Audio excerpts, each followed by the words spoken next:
Today, I want to share something that I've been seeing more and more in my consultations over the last couple of years. A couple moved into a 2.4 million condos a few years back. Now, from the outside, it seemed like a success story.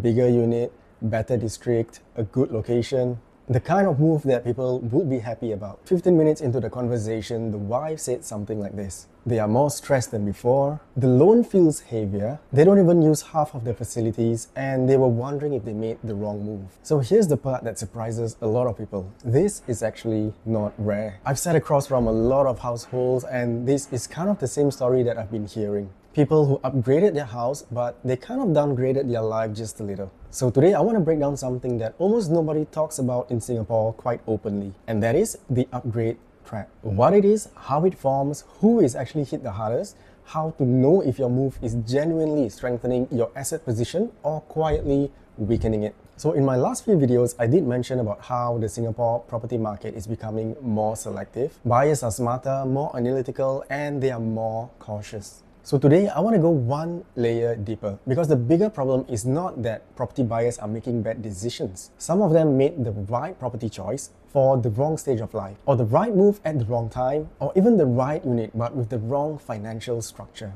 And by the end of this video, I'll walk you through the exact framework that I use with my client, the Corvin Method, and this helps you pressure test your own next move before you commit. So let's talk about the path that most Singaporeans choose without even realizing it. This is actually happening on the ground. So the first step, BTO. After that, when you MOP, you sell and you upgrade, some to an EC, some to a new launch, some to the resale condos. And through this progression, some might even go up to the landed houses. Every single one is of course celebrated, and it's treated as a progress for your asset to grow. So let me break down the numbers for this so you get a clearer picture. Let's take a typical household that is upgrading from a $750,000 HDB to a $2 million private property. Of course, the whole generic view of it is that they are upgrading, but let's not forget the numbers behind this. Monthly mortgage may rise from 2K plus even up to 6-7K. Maintenance fee that you suddenly have to pay, of course that's compared to the conservancy charges in HDBs. Property tax will double or even triple. Renovation costs, not to mention, if you're going for resale condos or you're going for landed houses, you have to factor in that amount. And that will easily go from 5-figure all the way up to 6 or even 7 figures, depending on the property that you're going for. And not forgetting the buyer's stamp duty alone is already 5-figure all the way up to 6 or even more. So the asset value, yes, that will double or even triple, but let's not forget the monthly outflow that also multiplies. So that's the general mechanic of the upgrade trap. You do increase your property value, but you also increase your monthly outflow. So that's the question that you do have to consider before you make that move. Does the financial structure work? Let's say one income drop. If the answer to that is no, then you might have to consider a little further. So when I do my consultation, I always bring this conversation to the table. And that is the three costs that usually are not talked about enough. Number one, that's the flexibility cost. Every dollar that you lock into a loan is something that you can't deploy elsewhere. You cannot use it for a second property, you cannot use it for investment. So that in essence is your opportunity cost. You could even say that a household with 400K in liquid reserve with a $1.4 million house is much better than a 50K reserve with a $2.5 million house. Even though from the outside it looks like the second option is more successful. Number two, the exit cost. Now this is the one that hits some upgraders the hardest. When you buy a certain price, a certain kind of property, you have to consider the exit strategy. If you have not considered all the downside to that property, then it might be risky. I've seen units sit on the market for months and even years for some because they bought at a certain price that is high, but then they expect the next buyer to help them exit at a certain buffer. The problem with that is that other sellers who bought even before this buyer had bought that house, let's say they bought it at new launch, they have a bigger gap. So with that margin, they can sell at a lower price. When you are the only one in that development, let's say you are a 3-bedroom unit, you're trying to sell at $2.4 million, but then the other owners there they can exit at $2.2 million, $2.1 million. Your house is at risk to stay in the market for a longer period of time without a buyer. And that affects your exit strategy because you cannot move on to your next property. And this will really affect you if you do need to make that move because of your family's needs. So in my personal experience, three groups are hit the hardest, and the first one are the HDB upgraders. So this is where the issue comes in. You want to upgrade? Yes, good. But you need a sound and solid financial calculation, you need a strong buffer, and you need to make sure that you cover all your side. I've met one family in their mid-30s, they upgrade to a private condo, but here's the issue. They stretch their finances a little too thin. So the problem with that is that outside of their normal working hours, they do have to go for part-time jobs in order to cover their monthly installment.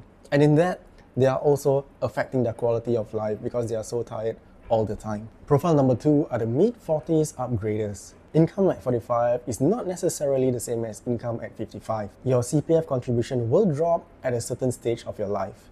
So that means you have to contribute more cash, and this is something that you do have to prepare yourself to do.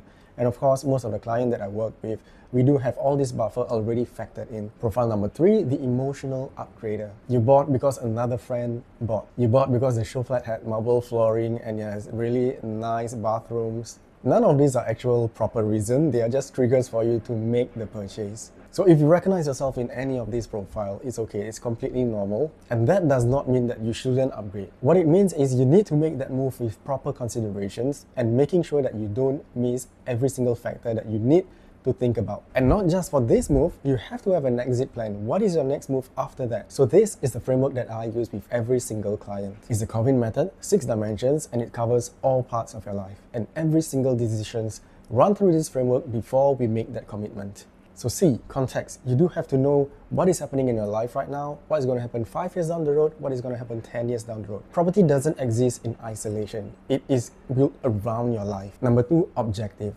And the objective is not something as vague as upgrade, right? That is surface level. We want to go deeper. Something like you are repositioning yourself by buying the next freehold property to preserve your wealth for your next generation. Now that is something that we look into. Another thing is to shorten your commute to work, and that saves at least 8 hours of your life every single week. If you cannot finish this sentence, this move is successful because well, then that move is not really considered thoroughly. The third one is risk. The risk of overpaying, the risk of buying the wrong things at the wrong stage of your life, going for something with a bad layout that is difficult to exit from 5 years down the road. Because most buyers focus a lot on the upsides, but you don't really think about the downsides.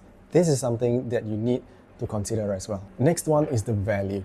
And that's where my secondary ELA framework comes into play. You got to think about the entry price, you got to think about the livability of the house and the appeal of the location. I do have a scorecard on this, and we go through every single factor before determining whether the project is good for you to go into. Next one is the intrinsic demand of the location where you are going into. What is going to happen there 5 years down the road, 10 years down the road?